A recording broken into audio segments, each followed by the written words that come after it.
Good morning, everybody. I welcome you all in this online lecture of statistics. Student, आज हम लोग discuss करेंगे arithmetic mean individual series के अंदर। इससे पहले के लेक्चर में मैंने आपको बताया था कि हमारे पास जब data large number of data जब हमारे पास होता है, डेटा का साइज जब लार्ज होता है तो ये काफी कॉम्प्लेक्स होता है, कंफ्यूजिंग होता है और डिफिकल्ट टू एनालाइज होता है। एनालाइज करना इसको डिफिकल्ट होता है। तो हम क्या करते हैं, इस लार्ज साइज ऑफ डेटा को एक सिंगल फिगर के अंदर लेके आते हैं, एक सिंगल वैल्यू या एक सिंगल फिगर के अंदर, ताकि हम इस पूरे लार्ज साइज ऑफ डेटा को रिप्रेजेंट कर सकें, इसको स्टडी कर सकें और इसको कंक्लूड कर सकें, कंपेयर कर सकें। ये जो सिंगल वैल्यू है इसको हमने कहा था एवरेज या सेंट्रल टेंडेंसी। एवरेज जो है वो एक सिंगल वैल्यू होती है जो पूरे डेटा को रिप्रेजेंट करती है, जो पूरे डेटा को एक सिंगल वैल्यू के अंदर स्पेसिफाई करती है। तो मैंने आपको बताया था कि एवरेज कई टाइप की होती हैं, मैनी टाइप्स ऑफ एवरेजेस आती है। सबसे पहले आज जो हम डिस्कस कर रहे हैं दैट इज मीन या arithmetic mean, then median is there, then mode is there, then harmonic mean and geometric mean. तो अर्थमेटिक मीन जो है वो एक एवरेज है, उसको आज हम स्टडी करेंगे। तो let's start the topic in detail. So what is the meaning of arithmetic mean? देखिए, अगर हम सेंट्रल टेंडेंसी या एवरेज की बात करें तो सेंट्रल टेंडेंसी का या एवरेज का सबसे इंपॉर्टेंट, सबसे पॉपुलर या सबसे ज्यादा यूज होने वाला जो मेजर है, it is the most popular and widely used measure of the central tendency. Which one? Arithmetic mean. Arithmetic mean को हम एवरेज भी बोल देते हैं। देखिए, वैसे तो ये एवरेज का ही टाइप है, बट ये इतना पॉपुलर है कि इसको लोग एवरेज ही बोलने लग गए हैं। एवरेज वैसे तो एवरेज कई टाइप की होती है, जो सेंट्रल टेंडेंसी है या एवरेज है, एवरेज कई टाइप की है, आपको पता है। मीन है, मीडियन है, मोड है, हार्मोनिक मीन है, ज्योमेट्रिक मीन है। बट एवरेज अर्थमेटिक मीन को इतना लोगों ने पसंद किया, इतना लोगों ने इसको वाइडली यूज होता है कि इसी को ही एवरेज बोलने लग गए हैं। जिस तरह आपका जो टूथपेस्ट होता है, टूथपेस्ट आप लेने जाते हो मार्केट के अंदर, पेस्ट लेने जाते हो, तो आप उसको टूथपेस्ट नहीं कहते, आप उसको कोलगेट कहते हो सीधा ही। तो लोगों ने कोलगेट को इतना पसंद किया है, इतना यूज होता है कोलगेट एज ए टूथपेस्ट कि लोग उसको टूथपेस्ट नहीं कहते, लोग सीधा ही कहते हैं कि हमें कोलगेट देना।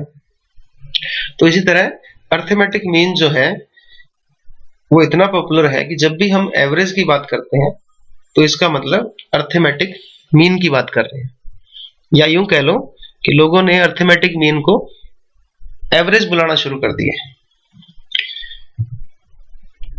It is generally known as mean. तो अर्थमेटिक मीन को हम जनरली अर्थमेटिक हटा देते हैं और मीन बोलते हैं। तो मीन क्या है? एवरेज का एक टाइप है, अर्थमेटिक मीन जिसको हम कहते हैं, बट ये इतना पॉपुलर है कि इसको एवरेज भी बोल देते हैं। अर्थमेटिक मीन जो है वो किस तरह से आप निकाल सकते हैं? दो तरीके से आप अर्थमेटिक मीन निकाल सकते हैं। पहला है simple arithmetic mean and second is weighted arithmetic mean. तो आज हम लोग सिंपल अर्थमेटिक मीन करेंगे, वेटेड अर्थमेटिक मीन हम कुछ लेक्चर्स के बाद करेंगे। तो सिंपल अर्थमेटिक मीन का क्या मतलब है? जिसमें हर सीरीज के अंदर जितनी भी आइटम्स हैं, सीरीज की जितनी भी आइटम्स हैं, उन सबको इक्वल इंपॉर्टेंस दी जाती है, वेटेज का कोई काम नहीं होता। All the items are treated equally, all the items are given equal importance. सारी की सारी आइटम्स, सारे के सारे वेरिएबल, सारे का सारा डेटा के अंदर जितनी भी आइटम है उन सबको हम एक बराबर मानते हैं, किसी भी वेरिएबल को ज्यादा इंपॉर्टेंस नहीं दी जाती, उसको हम बोलते हैं सिंपल अर्थमेटिक मीन। तो आज हम लोग सिंपल अर्थमेटिक मीन डिस्कस कर रहे हैं। तो सिंपल अर्थमेटिक मीन या मीन निकालने के लिए आपके पास कई अलग अलग सीरीज के हिसाब से आपको निकालना होता है।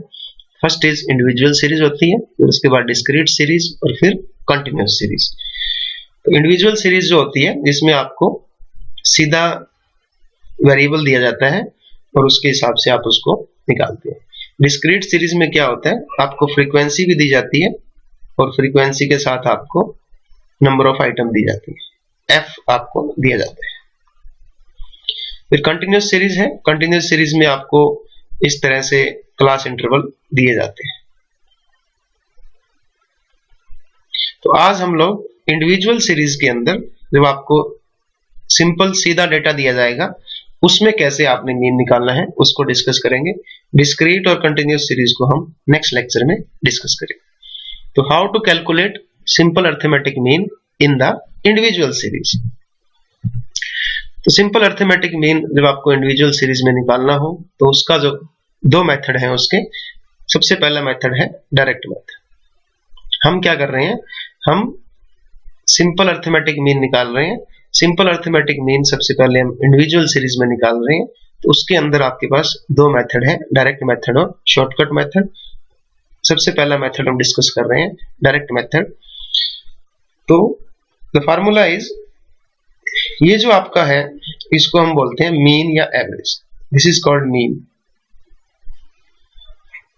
Arithmetic mean. ये जो आपका x के ऊपर जो इस तरह से डंडा लगा हुआ है इसको बोलते हैं bar. It is known as x bar, x bar. This is equal to mean. So mean का फार्मूला क्या है, this is known as sigma. Sigma, इसको बोलते हैं सिग्मा। ये इस तरह से लिखा जाता है। सिग्मा का क्या मतलब हुआ, सम ऑफ। तो इसको सम ऑफ बोला जाता है। तो सम ऑफ x, x क्या है आपका आइटम्स, जो भी आपके वेरिएबल्स हैं या आइटम्स हैं उन सबका total. Sum of all the items divide by n। n क्या है, नंबर ऑफ ऑब्जर्वेशंस। कितनी आइटम है आपके पास, उनका टोटल नंबर कितना है। तो बहुत ही सिंपल फार्मूला है, आप यहीं से हम स्टार्ट कर रहे हैं आज। तो mean is equal to sum of all the items divide by number of items. तो नीचे आपको दिया हुआ है। So x bar is arithmetic mean, sigma x is sum of the values of the item of the series. जितनी भी आपकी items हैं उनकी जो वैल्यूज हैं उनका सम, उनका टोटल। n क्या है, नंबर ऑफ ऑब्जर्वेशंस। चलिए एक एग्जांपल देखते हैं। एग्जांपल नंबर फर्स्ट, आपको क्या दिया गया है, 10 स्टूडेंट्स दिए गए हैं। तो n कितना हो गया, 10। n will be 10। उनका क्या दिया गया आपको, उनके पॉकेट अलाउंस दिए गए हैं कि उनको कितना खर्चा मिलता है। ये उनको पॉकेट अलाउंस दिया गया है 15, 20, 30, 22, 25, 18, 40, 50, 55 और 65। आपने क्या निकालना है, calculate the arithmetic mean bye direct method. Individual series है क्योंकि सीधा आपको वैल्यूज ही दी गई हैं, तो that is the individual series. तो इंडिविजुअल सीरीज में डायरेक्ट मेथड को यूज करते हुए हमें क्या निकालना है, अरिथमेटिक मीन निकालना है। तो फार्मूला क्या है, sigma x by n। Solution देखते हैं। ये हमने सारे के सारे, इधर हमने स्टूडेंट्स का नंबर लिख लिया, टोटल हमारे पास 10 स्टूडेंट्स हैं, n इज इक्वल टू 10। इधर हमने उनका पॉकेट अलाउंस लिख लिया है एक टेबल फॉर्म के अंदर, क्योंकि जब भी हम क्वेश्चन का आंसर करेंगे तो इस तरह टेबल हमें बनानी पड़ेगी। हमने क्या कर लिया, इन सब का सम निकाल लिया, sum of all the values of the items. तो इसको हम, फार्मूला क्या है, mean is equal to sigma x by n। तो सिग्मा x क्या हो गया, जितनी भी आपकी आइटम्स हैं उन सब का जोड़, जो आ गया 340, divide by n, number of items कितनी है, 10। तो what will be the mean, mean will B 34 rupees. तो एवरेज हमने एक आइटम निकाल ली, एक हमने ऐसा फिगर निकाल लिया कि जो सारे के सारे टेबल को रिप्रेजेंट करता है कि उनको एवरेजली 34 रुपीज का पॉकेट अलाउंस मिल रहा है। So that is a very easy method. So average क्या आ गई, 34। दूसरा हमारा जो मेथड है that is shortcut method. So individual series के अंदर हम लोग क्या निकाल रहे हैं, हम लोग मीन निकाल रहे हैं इंडिविजुअल सीरीज के अंदर, और दूसरा मेथड हमने लिया है शॉर्टकट मेथड। शॉर्टकट मेथड हम कब यूज करते हैं? जब हम अज्यूम्ड मीन लेके चलते हैं। हम शुरू में क्या मान लेते हैं? Assumed mean. तो शॉर्टकट मेथड हम कहाँ यूज करते हैं? Where the number of observations are large. जब आपकी नंबर ऑफ ऑब्जर्वेशंस जो हैं वो ज्यादा होती हैं, मतलब आइटम्स आपके पास ज्यादा हैं, कैलकुलेशन करने में थोड़ी सी मुश्किल होगी हमें, तो हम क्या करते हैं? एक अज्यूम्ड मीन लेके चलते हैं। तो फार्मूला क्या है? x bar, this is called mean, mean will be equal to a क्या है?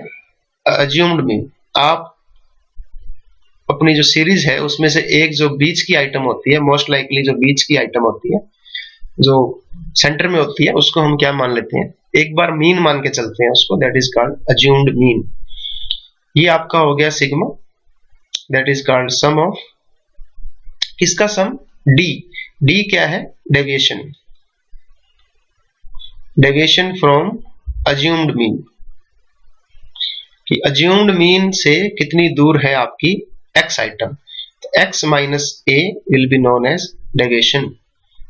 आपने जो अज्यूम्ड मीन लिया और आपके जो वेरिएबल्स हैं, आपके जो डेटा हैं, उनका आपस में कितना डेविएशन है, वो कितनी दूर है आपस में। मान लो आपके पास एक सीरीज है, उसके अंदर कुछ आइटम्स हैं, तो आपने एक आइटम ले ली, उसमें से अज्यूम्ड मीन मान लिया उसको, एक आइटम। तो डी क्या होगा कि ये जो आपके और आइटम्स हैं, इनकी अज्यूम्ड मीन से कितनी दूरी है। तो ये जो आइटम है ये अज्यूम्ड मीन से कितना दूर है, ये वाला अज्यूम्ड मीन से कितना दूर है, ये वाला, ये वाला, ये वाला, तो इनकी आपस में दूरी कितनी है, that is known as deviation. तो x माइनस a, x क्या है आपका वेरिएबल, a क्या है आपका अज्यूम्ड मीन, तो डेविएशन कितना है, जो भी डेविएशन आया है उसका सम, n क्या है नंबर ऑफ आइटम्स। बहुत ही सिंपल मेथड है। दोबारा देखते हैं, mean will be equal to, assumed mean लेना है plus sigma of the deviation divide by n। Sigma of the deviation मतलब sum of deviations from the assumed mean, sum of deviation from assumed mean. तो d हमें पता है, d क्या है? d is equal to x minus a। x क्या है आपके वेरिएबल्स, सिंगल सिंगल वेरिएबल को हम अज्यूम्ड मीन से माइनस करके उसका डिस्टेंस निकालेंगे और उस सारे डिस्टेंस को लास्ट में सिग्मा कर देंगे डिवाइड बाय n। जब आप एग्जांपल करेंगे तो आपको समझ में आ जाएगा। तो x बार हो गया आपका मीन, a हो गया अज्यूम्ड मीन, d क्या है? Deviation of the items from the assumed mean. Deviation मतलब दूरी, कितना डिस्टेंस है, distance of the items from the assumed mean, कि अज्यूम्ड मीन से आपके वेरिएबल कितनी दूरी पे है। n क्या है? Number of observation. चलिए एक एग्जांपल करते हैं। वही सेम एग्जांपल है, पॉकेट अलाउंस आपको दिया गया है 10 स्टूडेंट्स का। आपने क्या निकालना है? Calculate arithmetic mean by shortcut method taking 40 as the assumed mean. क्योंकि मैंने आपको बताया था कि लगभग जो बीच की आइटम होती है उसी को ही हम लेकर के चलते हैं, सेंट्रल आइटम को। तो इस क्वेश्चन में इसने बता दिया है, अदरवाइज आप इस क्वेश्चन में इसने 40 बोला है, आप 18 भी ले सकते हैं, कोई भी आइटम लेके आप कर सकते हैं, बट इसने अगर बोल ही दिया है तो हमारे लिए और इजी हो गया है, हम 40 को अज्यूम्ड मीन मान लेंगे। तो हमने क्या किया, यहाँ पे स्टूडेंट्स के नंबर लिख लिए, 1 2 3 4 5 6 7 8 9 10 नंबर हमारे पास आ गए 10। इधर हमने पॉकेट अलाउंस लिख लिया इन स्टूडेंट्स का। इस 40 को हमने क्या माना है? अज्यूम्ड मीन, तो मैं यहाँ पे a लिख रहा हूं। अब फार्मूला क्या है? Formula is equal to mean is equal to assumed mean plus sigma d divide by n, sigma d। So d क्या है? d is equal to x minus a। तो सिग्मा d क्या हो जाएगा? Sum of x minus a। तो अभी हमने d निकालना है, अज्यूम्ड मीन हमने 40 ले रखा है। What will be d? d will be equal to x minus 40, क्योंकि a हमारा 40 है। तो d कैसे निकलेगा? ये जो आपका पहला वेरिएबल है 15, इसमें से 40 माइनस कर देंगे, फिर 20 माइनस 40, फिर 30 माइनस 40, इस तरह हर एक आइटम में से अज्यूम्ड मीन माइनस करके देखेंगे कि डेविएशन कितना आ रहा है।